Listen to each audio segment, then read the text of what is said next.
Alright guys, Anthony Distributor Service. We've got Matt's truck here. It's 6.4. We got head gaskets, radiator leaking, AC. I think the AC was low side Schrader valve. I think it had all kinds of residue on it. I didn't show none of that. I went ahead and put 2 new Schrader valves in it and charged up the air. Before we take the cab off of it, I'm going to go for a quick drive. We're going to see how the oil cooler is, just to make sure that's all right. I don't know what's up with that Mini Max you got, Matt. I think it's messed up. I don't know. So I'm going to go ahead and hook it up here and we'll see. I had to jump start. It's been sitting here a while. Freaking sucks. But yeah. So let's get it warmed up. I got the air blowing right now, so we'll see how good it is. Hang on. Alright guys, I'm running a little fast, but oh, that's great. Hang on.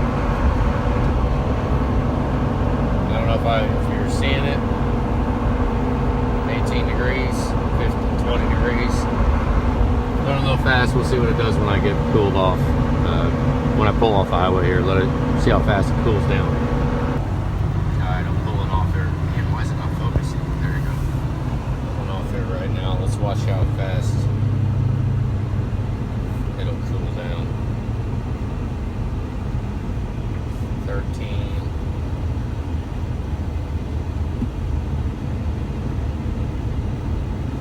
Put them on here.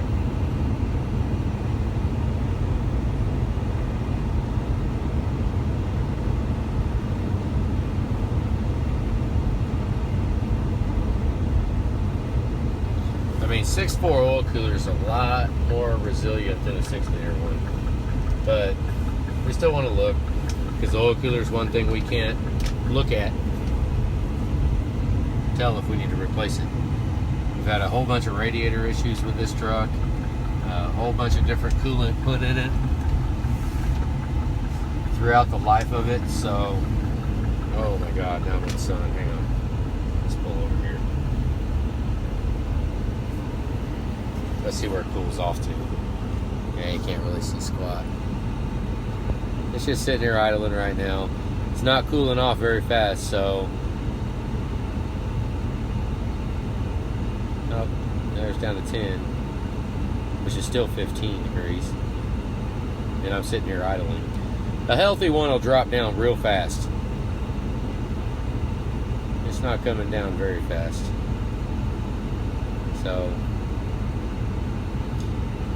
I don't know. Let's get rolling a little bit. I'll actually test it. Alright, let's just call it done. I'm riding down the road at focus. Barely 60 mile an hour, and we're still at like 18 degrees.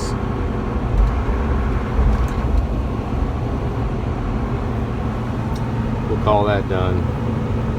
I think you got LED tail lights in here. We need to put some of those so the turn signals flash slower. And then this airbag light flashing. It says ECU internal fault is what it's saying it is. So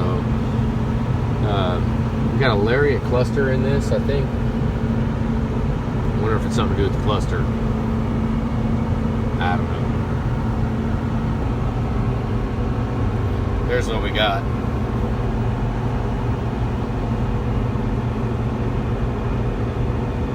Yeah. So it might be just because that, I don't know. Alright guys, I forgot I was making this video. I had it just sitting in there. Excessive degas pressure.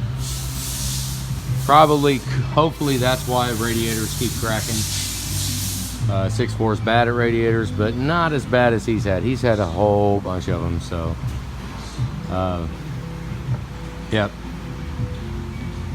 So, shit, I don't know what I was getting at, but we're gonna go ahead and I'm debating on whether or not to go ahead and do a VC9 flush, do a chemical flush. It's just this leaking coolant pretty bad, so I don't know how much driving we can actually do, but go ahead and do a chemical flush before we take the cab off, put some coolant in it. I mean, I'd probably rather just do a chemical flush and then put coolant in it. That way it puts coolant residue. Now we don't do, and a lot of times I know that people will do, they'll say it took them days to get a coolant flush done. Yeah, you don't do that. because it only takes a couple like minutes of raw of regular water inside the coolant passageways for rust to start forming, and you could just be pissing in the wind. So once you start a VC9 flush, we do not stop with the freshwater flushes until it's done, and then put coolant in it directly. So once coolant's in it, that way at least the coolant residue protects the passageways inside the engine. Because like I said, I mean, it won't take long. You can't let it sit overnight with water in there. It's you're pissing in the wind. It's not even with just water in there, let alone if you drain it.